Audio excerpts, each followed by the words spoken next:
Hello, everyone, and welcome to another episode of Top 5 Saturdays Live with me and Brian Sudfield. In today's episode, Brian, what movie is coming out this week? Like, because this was a really odd choice to pick for this episode, but we had no other choice. I mean, we could have picked someone else, but can you explain to the people like what's coming out this week? Okay, so we have The Gallows, and no one's in that movie. We have Selfless, and there's really... Who wants to talk about Ben Kingsley? I mean, like, yeah, he's a great actor and everything, but I don't really want to talk about him for a whole episode. And Ryan Reynolds hasn't really done much, so I can't really talk about him. So Minions is out this week, and there's so many people in it.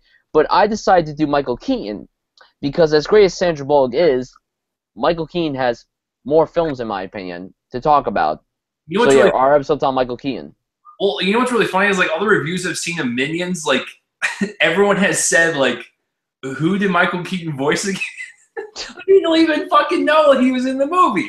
So that's right, folks. We're going to be doing it with Michael Keaton. You know how this works. And if you're new to this show, me and Brian are going to give our top 5 list of our favorite Michael Keaton films. We do not know each other's list, so it's all a surprise. And, of course, it is live. So if you're fucking watching it, you can troll us. You can say whatever the fuck you want because we're going to fight back. It's okay, trolls. Come at me, bro. And you're probably thinking to yourself, why is this on a Friday? It's called Saturday.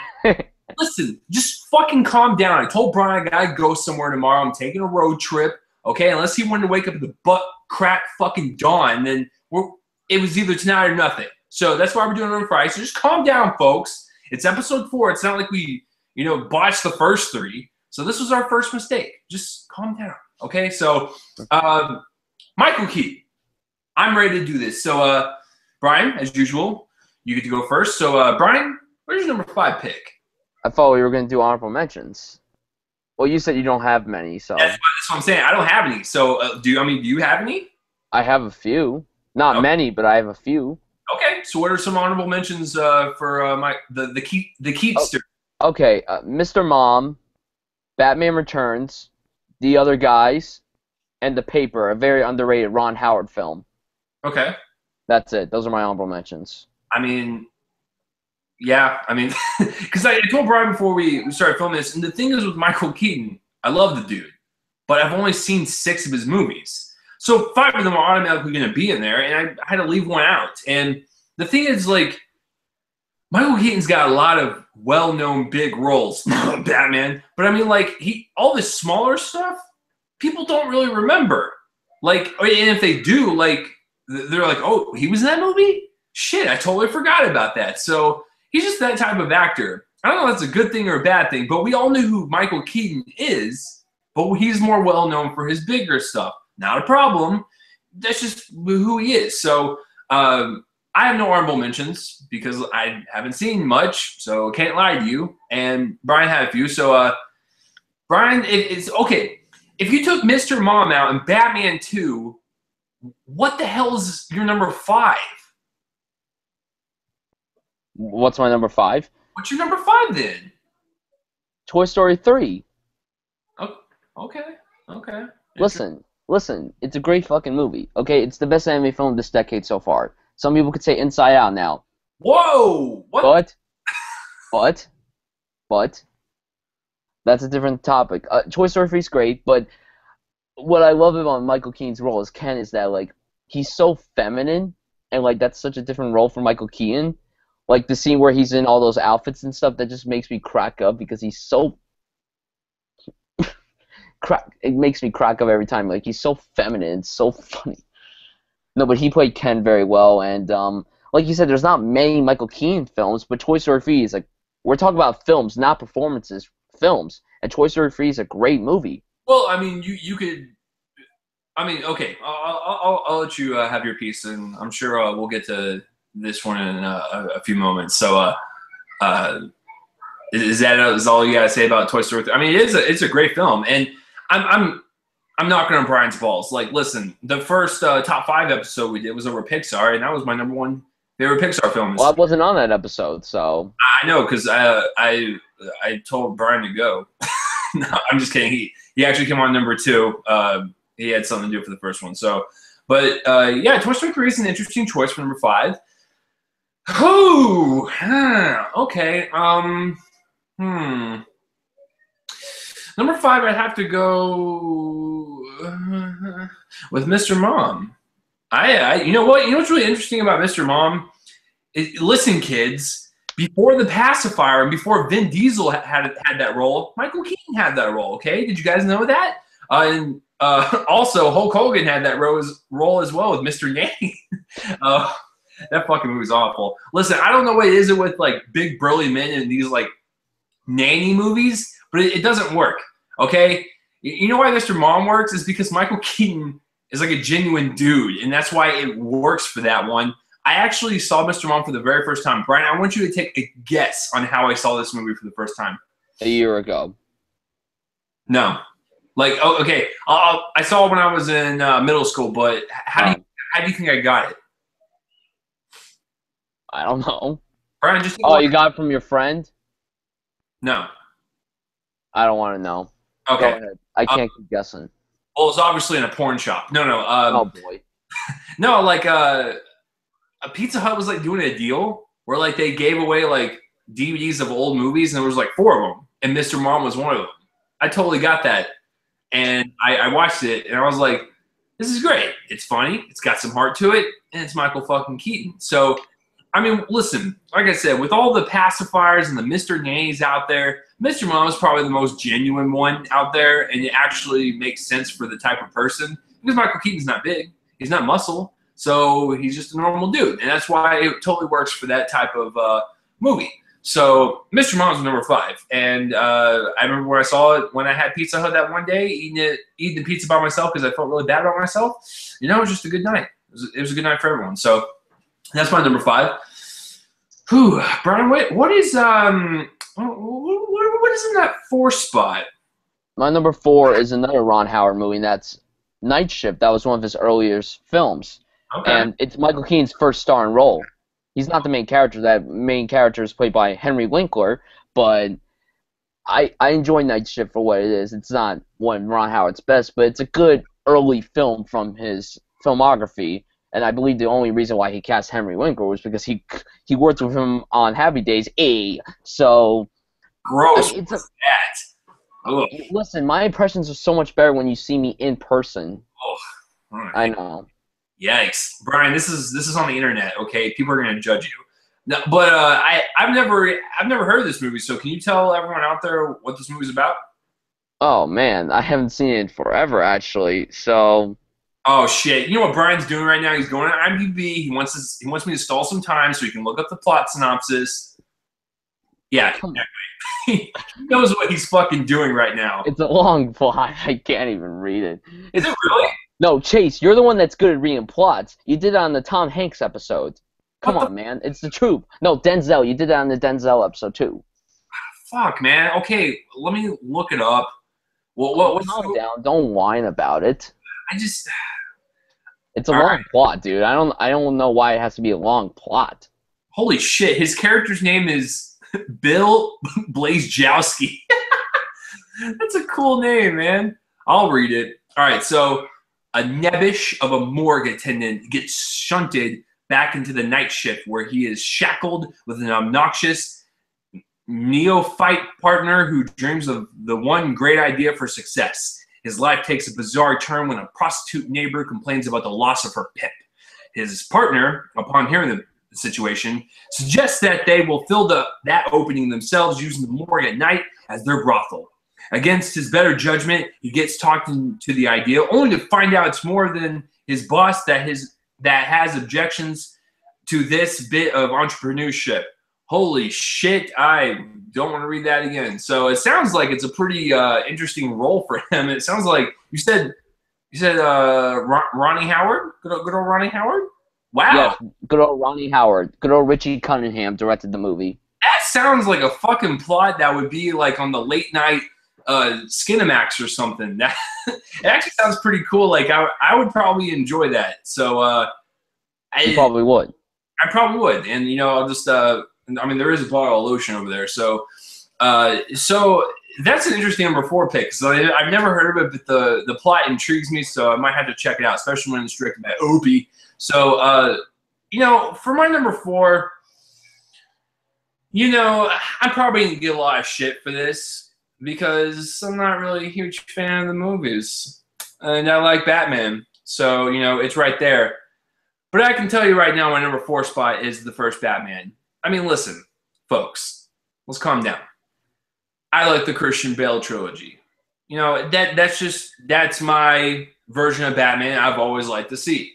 Michael Keaton did fine, but it's not something like I'm going to praise him for. I never have praised him for it because, my number 1 pick will always be near and dear to my heart. So that's why I put Batman at number 4.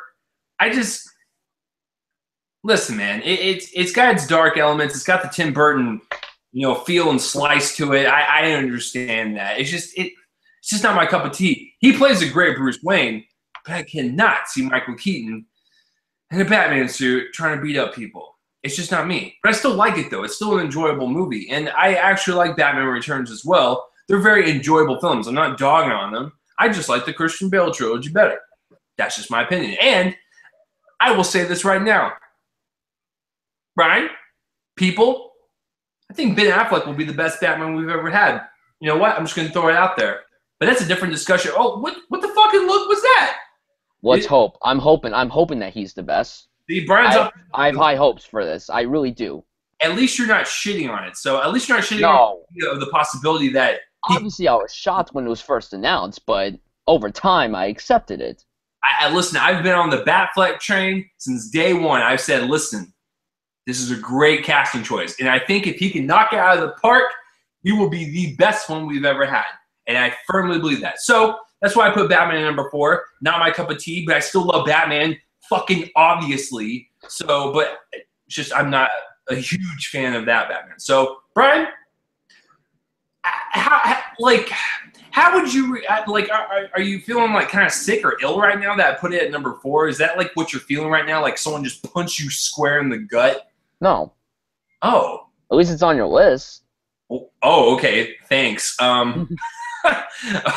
So, what is your number 3 pick? It's Batman. Batman's my number 3. Wow. You said pretty much everything I had to say. Like, he's a great Bruce Wayne.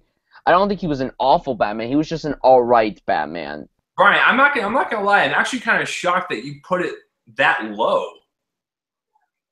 Well, number 2 and number 1 are all better films. Well, you know what? You probably already know what number 2 and number 1 are. I know, because believe it or not, listen, guys, this is totally mind games, right? I seriously do not know Brian's list. We're either gonna have the same 1 and 2, or it's gonna be switched. But I know for a fact that we have the same 2 movies in our top 2. I already know it because I'm just that good. So, but yeah, Batman number 3. That's very interesting. I mean, do you like the Christian Bale? Oh, I love it. I love it. Like, do you like it more than Michael Keaton's? Absolutely. Wow, so you're actually on the same page. I thought we were gonna have a battle for some reason.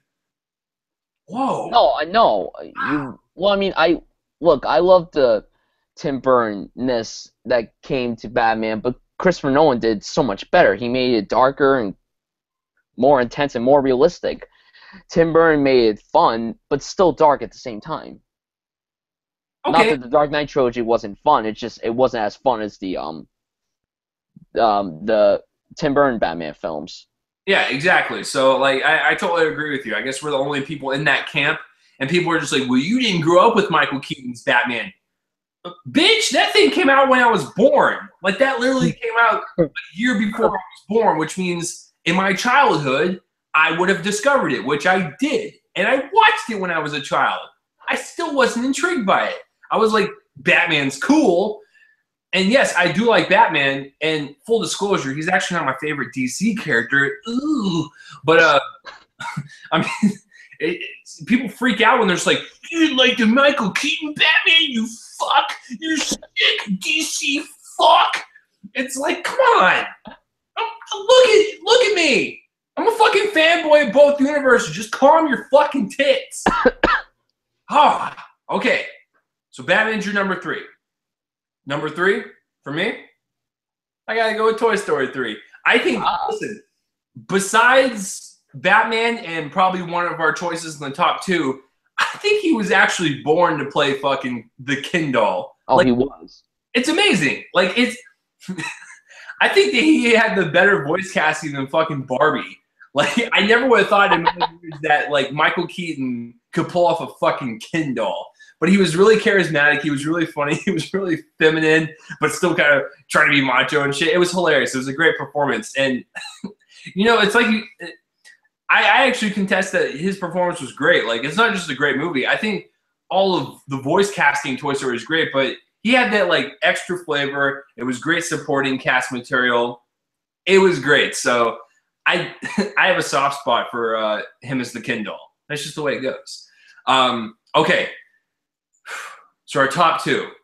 Now, like I said, I know for a damn fact we have the same two in there, but it's a matter of what's going to triumph as number one for both of us, the old or the new.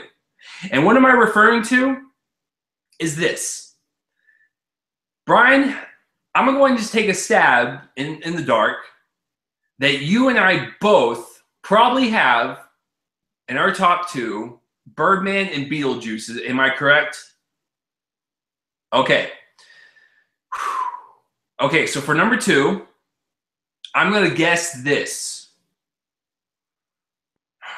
This is tough because I know how much Brian liked Birdman, but Beetlejuice is also fucking fantastic. I'm going to suggest that you put Beetlejuice at number two. You are correct. Yep, there you go. Beetlejuice is my number two. There you go. So why is Beetlejuice your number two and not your number one? Because, well, now since you said Birdman, Birdman's a better movie. I think better. Beetlejuice is a fantastic film. It's fantastic, but as a true film lover, Birdman was a better movie in my opinion, and extremely satisfying for someone like me. Like, I adore Beetlejuice. I watched it a lot when I was a kid. I haven't seen it in like 2 years. I haven't seen it in a while, and I do want to watch it again. I actually really wanted to watch it again after I saw Birdman, but I wasn't able to because I couldn't find it anywhere. But I love Beetlejuice. I love his performance, and he's actually only in it for like 20 minutes, and that's the shocking thing. Like, he's not even the main character of the movie, and yet his name is the title of the film. So, like... But every time when he's on screen, he makes that strike. And it's exactly. Like he wants you to remember him, and by God, you fucking do. So, yes. Yeah, I agree with you. It's a great film. So, Brian, I want you to take a guess. Now listen. Birdman, I think, was in my top 5 or 6 of last year. And I've grown up with Beetlejuice. And hell, I even have the Blu-ray sitting right over there. So I replayed that VHS a lot of times, and I think that was the movie that actually got me into Tim Burton. So with that being said, Brian, what do you think I put it as my number 2?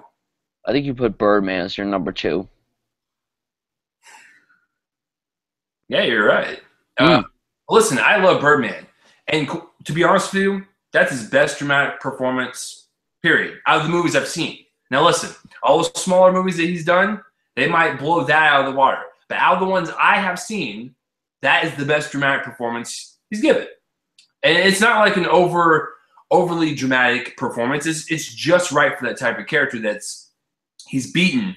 Like, this is the guy that's been in this industry forever, and he wants to create a play to become relevant again, and he feels like he's getting old and washed out like pretty much every actor on the face of the earth.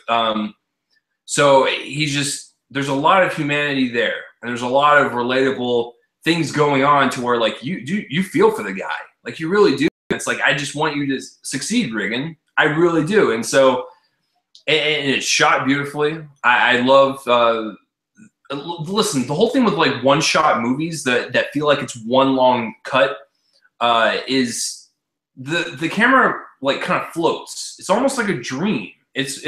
It's taking you through this, like, dreamlike thing, and it's euphoric. It's really great to watch. And so mixing that with the dramatic performances of a Michael Keaton with a great supporting cast from an Emma Stone and Edward Norton and Zach Galifianakis. It's just a one-of-a-kind experience. Now, I'm not going to say it's like one of the best movies ever. That's debatable. I think it's a very good film, and I put it in my top 10 of last year. I just don't go crazy over it like most people. And as you can see from that little red strip right there it is on Blu-ray. So I own it. I like it. I just don't go crazy like most people, but it's a very well shot film. It's very well lit. It's very well written. It's very well directed, and it rightfully, won Best Director. I don't think it should have won Best Picture because I love me some Whiplash. But True. Birdman did its thing, and it won Best Picture, and I can't argue against it. So that's why I put Birdman as my number 2. So with that being said, my number 1. It's fucking Beetlejuice. And your number 1 is Birdman. Now, 2 completely different movies. I totally get it. You're more on the side of like Birdman is a better film. Mm-hmm. I agree with you. But I think Beetlejuice, it might be my favorite Tim Burton movie because I've seen it so many times. I love the horror comedy of it. I love the graphic nature of it. It scares the shit out of you in some scenes, and you're watching it as a kid, and you're just like, Mom, why are you fucking making me watch this? I'm gonna have nightmares of the snake Beetlejuice slithering throughout my house and wants to like bite my tit off or something. Like that's how fucking crazy Beetlejuice. So no, I love like come on. The best line, nice fucking model, honk honk, and he grabs his dick. Like it's a character that no one else can play. This is the type of character, besides the Ken doll, I think Michael Keaton was born to play it. Is a really crazy, cracked out, dead person haunting the shit out of people. It's great. Great horror comedy with great claymation, stop motion effects. It's really crazy. It's really creepy. Tim Burton, thank you for Beetlejuice. And Michael Keaton, thank you for the performance, which means, Brian, you knew that there was a sequel coming, right? Mm-hmm. Yeah, there's actually a sequel to Beetlejuice coming with Winona Ryder as her role and Michael Keaton as Beetlejuice. So I'm kind of pumped for that. So that's my thoughts on Beetlejuice and why it's number 1. This is a great horror comedy, and Tim Burton just loves to scare the shit out of you and give you nightmares when you're 5. So Brian, go ahead and just tell me why Birdman for you is the very best Michael Keaton film. It's the very best Michael Keaton film because it's his comeback. It's his best performance, in my opinion. Beetlejuice is his best comedic performance, his straight-up comedic performance. True, I'll give you that. But Birdman is his best performance ever. Like, if Birdman wasn't made, then Beetlejuice would be his best performance ever. And listen, I can't deny you of that because I didn't see A Theory of Everything, so I couldn't vote for Eddie Redmayne in the Oscars. So my thought process was Michael Keaton was going to win because that was the only one out of the list I was comfortable with choosing. But listen, I heard Eddie Redmayne was great. But if he did not win and it was given to Keaton, I would have been like, I totally agree. I agree with you. So you're right. Like, it's the best performance he's ever given, in my opinion, because out of the 5 or 6 movies I've seen of him, that's it for me. So he should have won the Oscar. He really should have won. I know you just said you haven't seen The Theory of Everything, but I am tired of them giving the Best Actor award to historical or true story people. I'm sick and tired of it. Every time I bring up Michael Keaton, I always have to say this. And a man's like, Brian, you got to stop, okay? He didn't win. Deal with it. I'm like, Amanda, you need to understand. Whoa. I don't want Redmayne to win because he was great as Stephen Hawking, but Michael Keaton was better. In my opinion, every other performance nominated was better than Eddie Redmayne's. Brian, I have a question for you. The only thing I gathered from that entire statement was you made it seem like Amanda was an old Jewish woman. And Brian, fucking Birdman shouldn't have won, okay? It was the theory of everything. She didn't want Birdman to win. She wanted Boyhood to win. Listen, this is not a problem at all. That's not a problem at all. I know, this is not Oscar talk, but I totally... Listen, last year was strong in all categories, so That's just the way it goes. So, Brian, I agree with you. Birdman's a fantastic film. So Brian's gold trophy for Michael Keaton goes to Birdman. And mine will always and forever will be going to Beetlejuice. Say it's showtime. Say it. It's showtime. Yes. Nice fucking model, Hong Kong. I'm sorry. I'm probably going to go to jail for that one since that was on the internet now. I just like saying that phrase. Nice fucking model. Yeah, so that's it, guys. Top 5 Saturdays Live. No one asked any questions or anything, or no one wanted to troll us. So thanks, I guess. I don't know. I like interacting with you guys. What are your favorite Michael Keaton films? Why don't you comment in the place below on my face and let me know. So, Brian, as always, reveal to the crowd what next week's episode is. Next week, with Ant-Man coming out, we will discuss our top 5 Marvel Cinematic Universe films. Boom. Interesting. And I think my list is going to shock you. I think it is. I don't think it will surprise me. True. Or shock me. I don't know. And what's really sad is, like, I'm not going to see Ant-Man until that Sunday.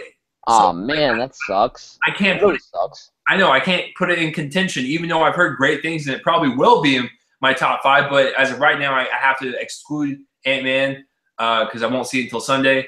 Listen, I do it for my roommate, ladies and gentlemen. He gets Sundays and Mondays off. It's the only time we can see movies, so we see him on Sundays. That's why I do my podcast on Sundays, so it works. And with that being said, Brian, where can the people find you online? Twitter, BrianSuds98, Instagram, BrianSuds98, and YouTube.com/BrianSutfield. Boom, that is it. Awesome. And all of his links will be in the description below. And guys, I don't need to plug myself. All my stuff is in the link below. Twitter, YouTube, Facebook, my podcast, which, by the way, podcast coming tomorrow, or shit, I keep thinking today's Saturday because we were doing this on Friday. It comes on Sunday, and I don't know how this is going to work, and I might lose some friends over this because all 3 of them have said this is way too many people, but I'm going to give it a shot.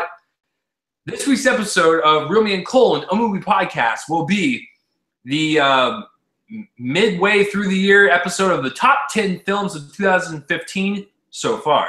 And I'm going to have Jackson back like usual because he's my go-to guy for those episodes. I'm going to have Cameron Morroy back on, and then an extra special guest that's never been on before. So we're going to have 4 lists. Like I said, I don't know how it's going to go. It's going to be fucking insanity, and I'm probably never going to do it again. So check that out on Sunday. And Brian, you didn't get to plug your podcast. You know, Brian over here, Mr. Brian, he does a couple of podcasts. Yeah, I just started my new podcast today. It's going to be uploaded probably tonight or tomorrow. So, yeah. Oh, I'll have to take a listen. Yeah, but no, listen, guys, go follow him. Go listen to his shit. It's good. That's why he's on here with me. That's why I follow him. And I don't care if you fucking follow me. I mean, you can fucking subscribe, like this shit. You can poop on it. I don't care what you do. So next week, top 5 Marvel Cinematic Universe films. I'm Chase Lee. I'm Brian Sutfield. And we will see you motherfuckers later. And by later, I mean next Saturday. We'll see you next Saturday. I'm gonna play the outro music.